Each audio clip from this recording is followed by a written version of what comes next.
So it is March 22nd, 2022, and I'm making one B6 booster.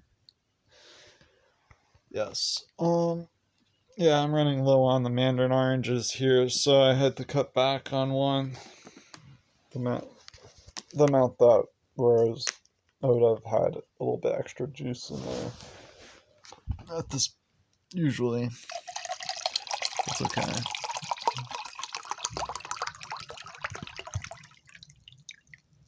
And I'm out of the brown rice milk powder still, so I haven't really been able to balance it as well or make it the way I would normally enjoy it most of the time.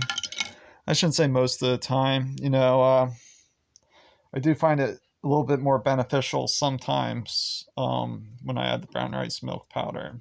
You know, but to wait till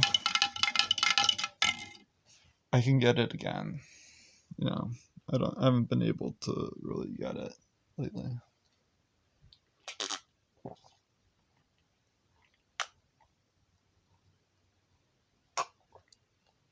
That's good enough for now.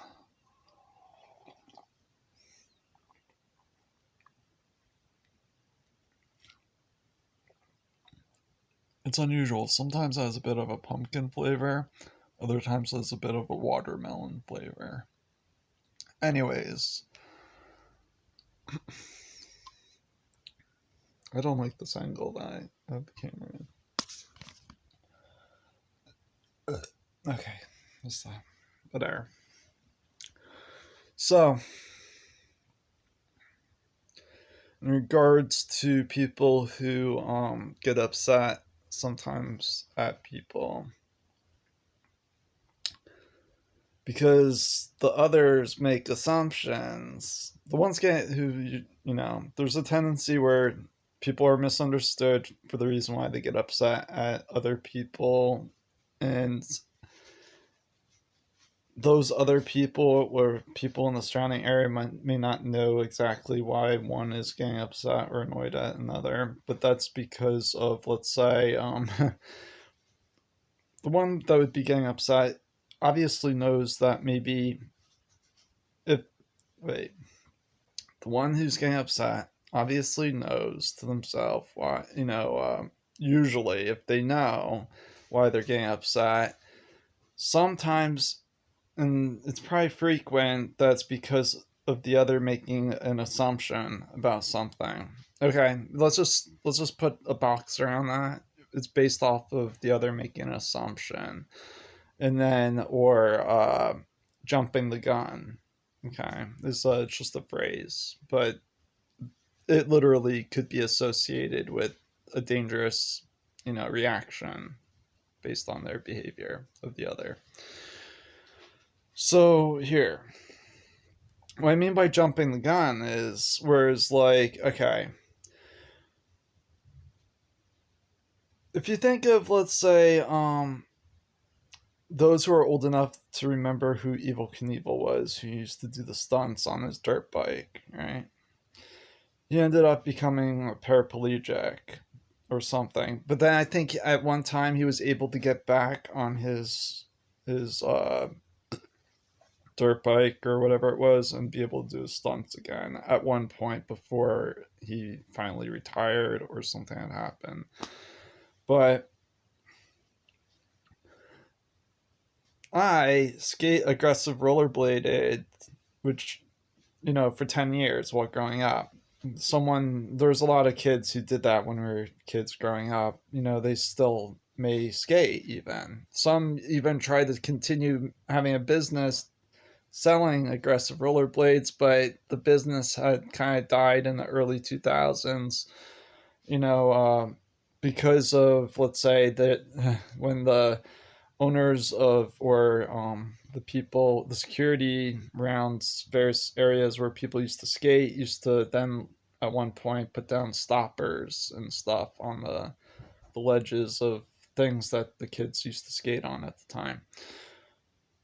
So the business of the skating industry had died partially because of that, but also, even though that, yeah, they had opened up skate parks and people still skate, but they had also taken it out of the X Games, the aggressive rollerblading, around 2005, I believe.